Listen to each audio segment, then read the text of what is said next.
ngayon eh. Kahit na po in-award ang West Philippine Sea o yung ating exclusive economic zone, it's still a disputable waters. Dahil nga, wala pa tayong coordinates na isasubmit na nire-require po sa atin. This is the whole point, Mr. President.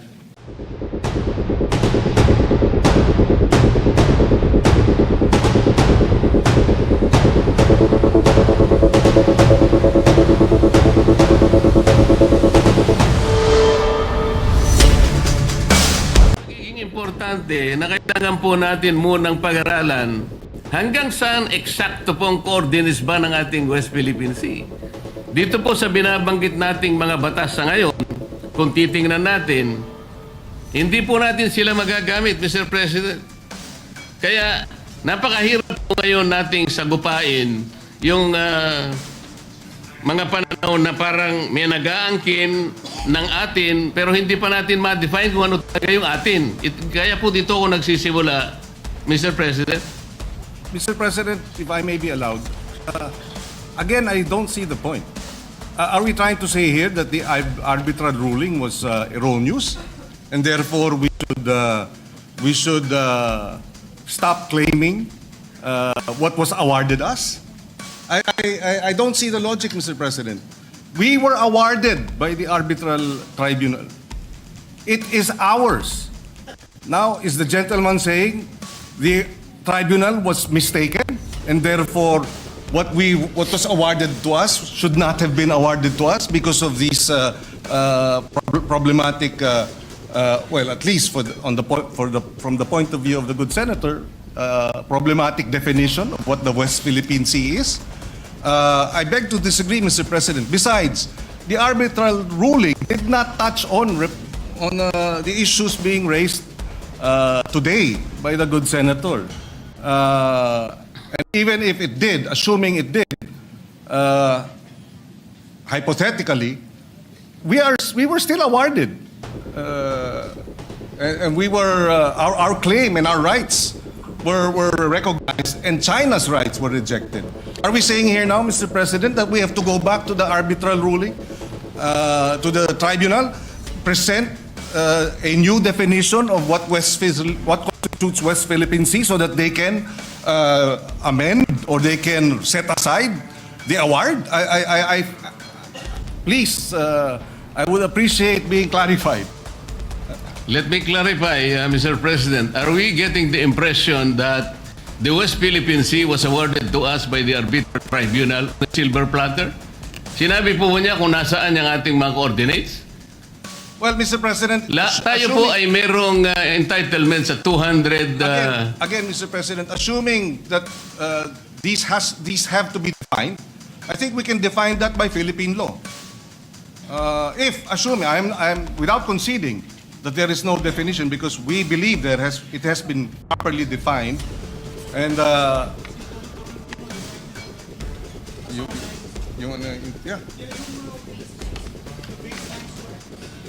The maritime base. Oh, we were not in the Senate then, but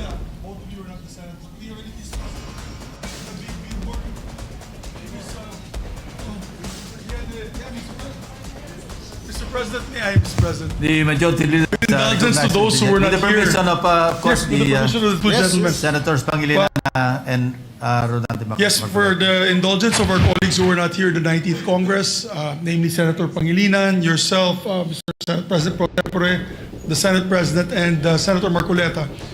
We had a long discussion on the floor approving the baseline, Philippine Baseline Maritime Zones Act. Dalawang batas yung pinasa ni Senator Tolentino, who was also the majority leader at the time. And I can clearly recall he would always perform his explanation on the middle podium with a blackboard, whiteboard rather, with a map. Pinapakita niya, like a teacher, like a professor, showing the map of the Philippines and what it covers. So meron na po tayong approved and signed by the President a Republic Act on these two measures. It was the Philippine Baseline Law and the Philippine Archipelagic Sea Lanes. So maybe the two gentlemen can look into these two laws to see the exact coordinates that we approved as a law. as laws. This is Republic Act number 12065 and 12064. With the permission of the three gentlemen, the Senate President is recognized. With the permission of the gentleman, because this will be an interjection, just not really to join the conundrum, but Mr. President, may I ask a question? Yung ban China, meron silang coordinates? Yung 9-dash line nila? Wala. Wala eh. Tayo nga may baseline eh. May baseline at 10-dash line na. Oh, may coordinates ba? Wala eh. Tayo nga may baseline survey law eh. Sila wala eh. Kung ano maangkinin kanila eh. So, I want to find out where are the coordinates of China in the West Philippine Sea. Mr. President, may I request that pakiano nyo ngayong number 3? Yung Mr. South President, China Sea. while we're doing some administrative matters, just for the record, because earlier our data or our assertion that about 500,000 square kilometers of our exclusive economic zone and territorial sea and sovereign waters is being claimed. This was a lecture by retired Supreme Court Justice Carpio in his paper, West Philippine Sea Lecture, in the Philippine Social Science Council, hosted it February 2016, and I quote his, for the Philippines, what is at stake in the South China Sea are, number one, about 80% of its EEZ rather, comprising 381,000 square kilometers of maritime space, including the entire reed bank and part of the Malampaya gas field, and number two, 100% of its exclusive continental shelf, estimated at over 150,000 square kilometers of maritime space. Either the Philippines keeps this, and I quote, maritime entitlements, or we lose them to China, according to the retired justice. And he added, effectively, China's 9-dash line claim encroaches on over 531,000 square kilometers of Philippine EEZ and continental shelf, including all the fishery, oil, gas, and mineral resources found within this vast area, which is larger than the total land area of the Philippines. This Chinese aggression, according to former Justice Carpio, is the gravest external threat to the Philippines since World War II. Mr. President, ang binanggit niya kanina ay pinagsama-sama po niya yung exclusive economic zone at saka yung continental shelf. Talaga po nga abot kayo ng 500,000 square kilometers. Ang pinag-uusapan po natin, exclusive economic zone lang. Kaya po Mr. tayo President. nakukumpios. Kanina po tinatanong kung merong coordinates ang China. Ayan po yung mapa ng China. Makikita po ninyo yung 6.1. Kapag yan po ay tiningnan ninyo at pinag-aralan po ninyo yan po ay nakatala doon sa International Hieroglyphics Organization or S23. Lahat po ng coordinates nandyan. Kaya nga po pinoproblema natin, hanggang ngayon, wala pa po tayong ganyan. Sana man lang yung West Philippine Sea, kapag ka lahat po ng kailangan ng United Nations, kasi bago po tayo makapagpatala ng ating sariling pangalan ng dagat, katulad ng West Philippine Sea, hindi lamang po declaration ang kailangan natin eh. Nagdi-declare tayo ng 200 nautical miles. Hindi naman po tayo nagdi-deposit ng mapa na may coordinates doon sa United Nations. Wala pong mangyayari. Yun po yung proseso eh. Tingnan po ninyo yan. 6.1, yan po yung South China Sea. Hindi po ninyo makikita ang West Philippine Sea. Kaya po tayo nagtatalo.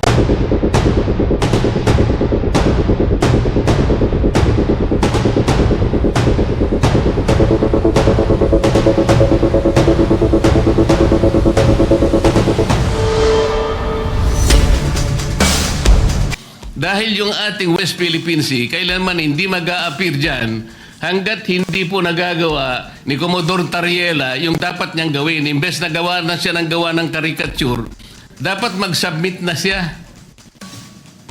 O, nagkakaroon ng hindi pagkakaunawaan. Nakala natin, may nangunguha ng saan ganang atin, samantalang yung sa ganang atin, hindi pa naman natin alam kung hanggang saan ba siya. Ang maganda sana, yung talagang exact coordinates, makukuha natin.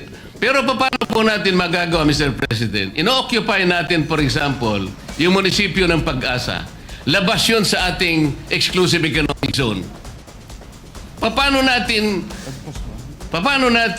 guguhitan yun halimbawa? Labas sa ating exclusive economic zone, samantalang yung Pag-asa, nandun na sa high seas. Hindi po pwede mangyayari, Mr. President, because that is violative of the UNCLOS. Hindi po tayo pwedeng tumahak sa high seas. At magliliprag po siya from the exclusive economic zone para enclose niya lamang, for example, yung parola, yung T2, yung sinabi nating 4 kanina na bahagi na inoccupy ng ating bansa, ngunit labas po ng exclusive economic zone. Paano ngayon yun? Eh di kapag ka sinabi natin, we were awarded our exclusive economic zone. O umalis na po tayo doon sa mga features na inoccupy natin ngayon. Simply because they are not enclosed by the West Philippine Sea na binabanggit natin. Kaya po ako nagsisimula dyan, Mr. President. Hindi po totoo na como sinabi ng arbitral award. Wala yung 9 dash line mo, China. Totoo naman yun eh.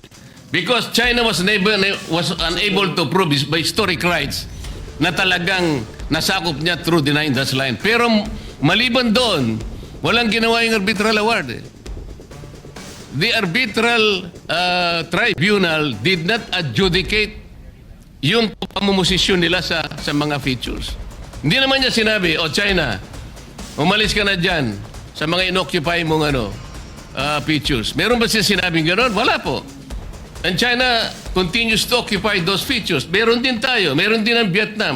Kaya po disputed ngayon eh.